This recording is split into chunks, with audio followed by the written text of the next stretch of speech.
दशा माता की व्रत कथा। तीसरी कथा। एक साहूकार का बड़ा परिवार था। 5 बेटे और 5 बहुएं थी। एक लड़की थी। लड़की का विवाह हो चुका था, किंतु विदाई नहीं हुई थी। इस कारण लड़की माता पिता के घर में रहती थी। एक दिन साहूकारिन दशा माता के डोरे लेने लगी। उसकी बहुओं ने भी डोरे लिए। उन्होंने सास से पूछा कि क्या ननद जी का भी डोरा लिया जाए। सास ने कहा कि अवश्य। तब वे बोली कि उनके व्रत के पहले ही विदाई हो गई। तब सास ने कहा कि मैं पूजा का सब सामान साथ में दे दूंगी, वह अपने घर जाकर पूजा कर लेगी। लड़की ने दशा माता का डोरा ले लिया, परंतु पूजन के पहले ही उसके ससुराल से उसके पति लेने आ गए।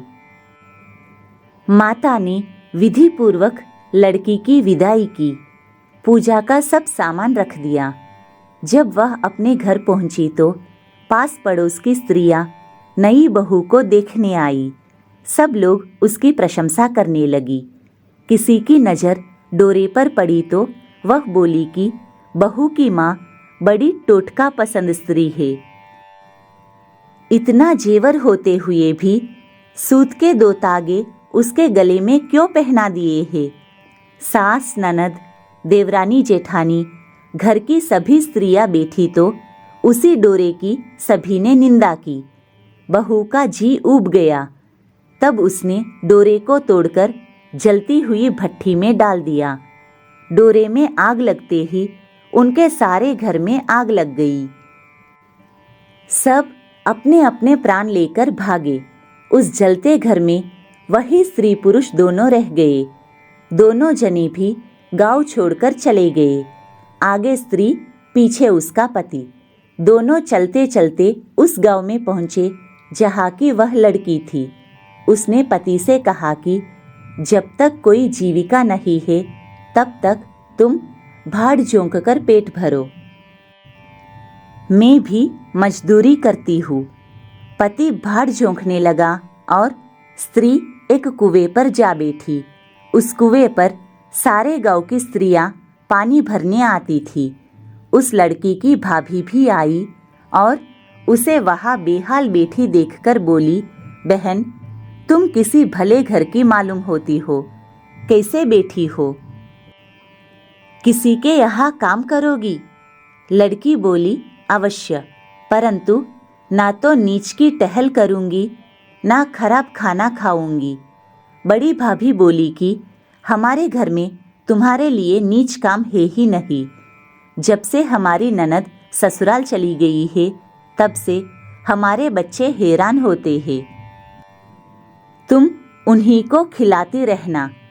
उसके राजी होने पर स्त्रियां अपने घर गई और सास से बोली कि माताजी, कुएं पर एक दुखिया लड़की बैठी है, वह हमारे यहाँ तुम्हारे पोतों को खिलाने पर राजी है, आज्ञा हो तो उसे रख ले। सास ने कहा कि खुशी से रख लो। वे दूसरी बार पानी भरने गई तो उस दुखिनी को अपने घर ले आई। वह अपने भाई के बच्चों को खिलाती और खाना बना खाकर निर्वाह करती। फिर से दशा माता के डोरे लेने का समय आया। सास ने कहा कि जब वह घर में रहती है उसे भी डोरा लेना चाहिए। तब बहुओं ने कहा कि ननद जी का डोरा लिया था, आखिर पूजा नहीं हो पाई और उनकी विदाई हो गई। अब दुखिनी को डोरा लिवाती हो। यदि पूजा होने के पहले यह भी चली गई तब क्या होगा? सास बोली कि अब क्या हानि है, यह जहाँ भी रहेगी पूजा कर लेगी। तब दुखिनी ने भी दशा रानी का डोरा ले लिया। 9 दिन तक कथा कहानी होती रही। व्रत पूजन यथाविधि हुआ। 10वें दिन साहूकार की 5 बहुओं और उसकी सास ने सिर से स्नान किया। घर में गोबर से चौका लगाया। चौका पूरा और पूजा की तैयारी करने लगे। तब दुखिनी बोली कि भाभी, मुझे फटा पुराना कपड़ा मिल जाए तो मैं भी स्नान कराऊं। तब बहुओं ने सास से पूछा कि हमारे पास ननद जी की साड़ी रखी है, कहो तो इसे दे दे। सास ने कहा कि दे दो। अपनी पुरानी साड़ी लेकर दुखिनी स्नान करने गई। उसने सिर से स्नान करके साड़ी पहनी और गीले बाल बिखराए हुए घर आई। यहाँ पूजा आरंभ हो गई थी। वह जो ही पूजा में आकर बैठी, एक भाभी ने कहा, साक्षात ननद की उन्हार है। इस पर सास ने नाराज होकर कहा कि चुप रहो, मुझे कथा कह लेने दो। तुम्हारी बातों में मैं कथा भूल जाती हूँ। बहुएं चुप हो गई। फिर दुखिनी समेत घर की सब स्त्रियों ने पारना किया। फिर सभी स्त्रियां एक दूसरे का सिर गूंथने लगी। एक भाभी ने दुखिनी से कहा कि आओ, मैं तेरा सिर गूंथ दूं। सिर गूंथते हुए भाभी बोली कि जैसी गूंथ इसके सिर में है, वैसी ही गूंथ हमारी ननंद के सिर में थी। इस पर साहूकारिन बोली कि मेरी लड़की अपने ससुराल में सुख देख रही होगी, उसकी तुम कहाँ इस दुखिनी से तुलना करती हो। सास ने बहू को डांट तो दिया, परंतु उसकी बात उसके भी मन में लग गई। उसने दुखिनी से कहा कि आज रात तुम मेरे पास सोना। रात को जब बहुएं सो गई, तब बुढ़िया ने पूछा कि क्यों दुखिनी, तेरे पीहर में कौन कौन है? उसने जवाब दिया कि ऐसे ही 5 भाई 5 भाभी, तुम जैसी माँ और पिता थे। पुनः बुढ़िया ने पूछा, फिर क्या हुआ? वह बोली कि मैंने अपने पीहर में दशा माता का डोरा लिया था, उसका पूजन नहीं हो पाया। ससुराल को विदा हो गई। वहाँ स्त्रियों ने मेरे गले में डोरा देखकर हंसी उड़ानी शुरू कर दी। तब मैंने उस गंडे को आग में डाल दिया। उसी गंडे के साथ साथ सारा घर जलकर भस्म हो गया। सब लोग 3-13 हो गए। हम दोनों जने भागकर वहां से चले आए। माता ने पूछा कि तेरा पति कहाँ है? दुखिनी बोली, वह तो भड़भूजों के यहाँ भाड़ जोंकते हैं। साहूकारिन अपनी लड़की को पहचानकर उसके गले से लगकर रोने लगी।